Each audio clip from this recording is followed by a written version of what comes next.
In some breaking late-night news, the Wall Street Journal is now reporting that Donald Trump is considering dropping Pete Hegseth from consideration for Secretary of Defense and replacing him with Florida Governor Ron DeSantis. Quote, Trump's allies increasingly think Hegseth may not survive further scrutiny, according to people close to the president-elect's team, which considers the next 48 hours to be crucial to his fate.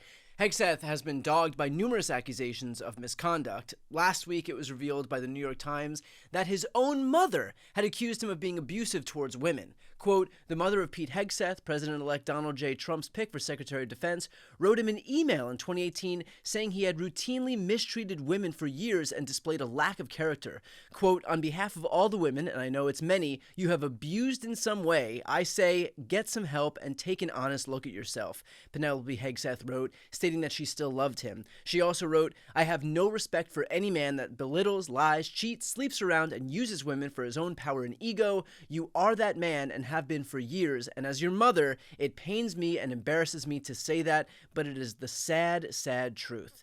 And look, it's one thing to contend with allegations of abuse by the evil, communist, Marxist Democrats, but we are literally talking about Hegseth's own mom.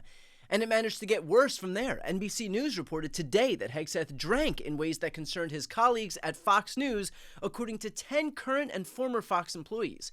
2 of those people said that on more than a dozen occasions during Hegseth's time as a co-host of Fox and Friends Weekend, which began in 2017, they smelled alcohol on him before he went on air. Those same 2 people, plus another, said that during his time there, he appeared on television after they'd heard him talk about being hungover as he was getting ready or on set. One of the sources say they smelled alcohol on him as recently as last month and heard him complain about being hungover this fall. Quote, everybody would be talking about it behind the scenes before he went on the air, one of the former Fox employees said. And it wasn't just limited to his time at Fox. The New Yorker detailed concerns about Hegseth's drinking at 2 jobs he held at nonprofit veterans groups before he joined Fox. Quote, a previously undisclosed whistleblower report on Hegseth's tenure as president of the Concerned Veterans for America from 2013 until 2016 describes him as being repeatedly intoxicated while acting in his official capacity to the point of needing to be carried out of the organization's events.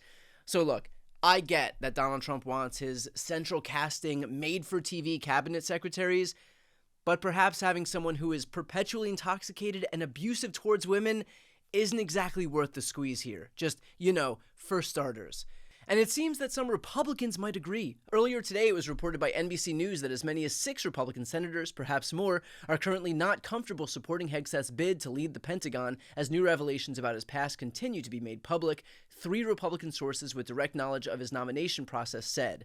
Given Republicans' slim Senate majority in the next Congress, Hegseth, a former Fox News host, can afford to lose only 3 Republican votes, assuming all Democrats vote against him. And while this is definitely not a math show, being able to afford 3 defections and currently contending with as many as 6 isn't exactly going to cut it for Hegseth. And obviously, all of this bodes really poorly for Hegseth, but perhaps not as badly as this update courtesy of CNN. Here's some footage of Hegseth from 2016 that shows what he actually thinks about the guy whose cabinet he was nominated to. It's typical Trump.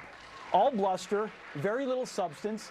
He talks a tough game, but then when pressed on it, he's an armchair tough guy. I hate to say it, but this is a guy who said that John McCain is not a war hero, yet he sought his own 5 military deferments. Now, on one hand, not great to be caught on camera talking shit about the guy whose number one prerequisite is loyalty to himself. But on the other hand, at this point, that's pretty much everyone in the Republican Party. Who hasn't been caught on tape telling the truth about how they really feel about Donald Trump, only to make an abrupt about-face the moment they realize that their political future depends on kissing the ring? You compared Donald Trump to a third-world dictator yesterday in an interview with the New York Times. How so? Well, I don't know about a dictator. I said a third-world strongman. He's running for president, so no matter what, he won't be a dictator unless our republic completely crumbles, which I don't anticipate it will. But yeah, here's what happens in many countries around the world. You have a leader that emerges and basically says, don't put your faith in yourselves, don't put your faith in society, put your faith in me. I'm a strong leader, and I'm going to make things better all by myself. This is very typical. You see it in the third world. You see it a lot in Latin America for decades. It's basically the argument he's making that he single-handedly is going to turn the country around. We've never been that kind of country. We have a president. The president is an American citizen who serves for a period of time, constrained by the constitutions and the powers vested in that office. The president works for the people, not the people for the president. And if you listen to the way he describes himself and what he's going to do, he's going to single-handedly do this and do that without regard for whether it's legal or not. Look, I think people are going to have to make up their mind. I can tell you this, no matter what happens in this election, for years to come, there are many people on the right, in the media, and voters at large that are going to be having to explain and justify how they fell into this trap of supporting Donald Trump, because this is not going to end well one way or the other. He's essentially pimping out our men and women in uniform to a foreign power who's the highest bidder, and saying very blatantly and very directly, well, hey, look, they're paying us for them.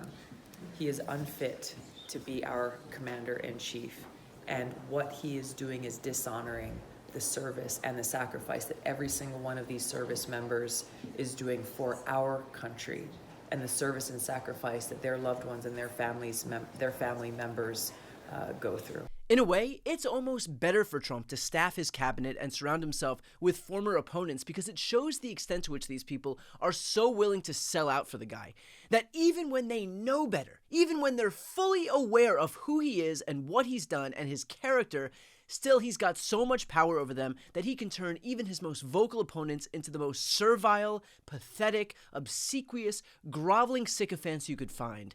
If you're someone for whom the power to control everyone is important, and that describes Donald Trump to a T, then being able to wield control over even the people who once hated you must be intoxicating for him. Which is why it probably won't be disqualifying for DeSantis then to also take Hegseth's place, even though DeSantis is on record saying stuff like this. These insults are so phony. These insults are juvenile. That is not the way a great nation should be conducting itself. That is not the way the President of the United States should be conducting himself. So I enjoy the debate. You know, the people in New Hampshire have been great. They're opinionated. Let's have those debates about the issues. I'm not going to insult somebody's looks or somebody's dress or something like that. I wouldn't teach my kids to treat people like that. We have a 6, 5, and a 3-year-old. We teach our kids to treat people the way you would want to be treated yourself. Because again, it's not about finding someone who's been a lifelong loyalist. For Trump, it's about showing that he's got enough power over these spineless bowls of jello that he can make them bend to his will. He's not choosing them because of their integrity. He is choosing them precisely because they lack it. So it remains to be seen whether Hegseth is dropped and whether DeSantis takes his place, but either way, what's clear is that none of these people are being tapped for these roles because they're competent, because they're qualified, because they should be in these roles. They are there because they are part of the rotating clown car that Donald Trump drives around, full of people who have sold their souls for him. This isn't about keeping Americans safe, and it's certainly not about having somebody competent enough to oversee the Pentagon and our 1.3 million active duty troops. It is about allegiance to one man, Donald Trump, and nothing more. Before you go, just a quick note, if you'd like to see more of my content, which is always free of advertising, sponsorships, and paywalls, please make sure to subscribe to this channel using the subscribe button right here on the screen. And if you'd like to support my work even further, you can grab a copy of my instant #1 New York Times selling book, Shameless, available for sale right now. That link is also on the screen. Thanks so much for watching.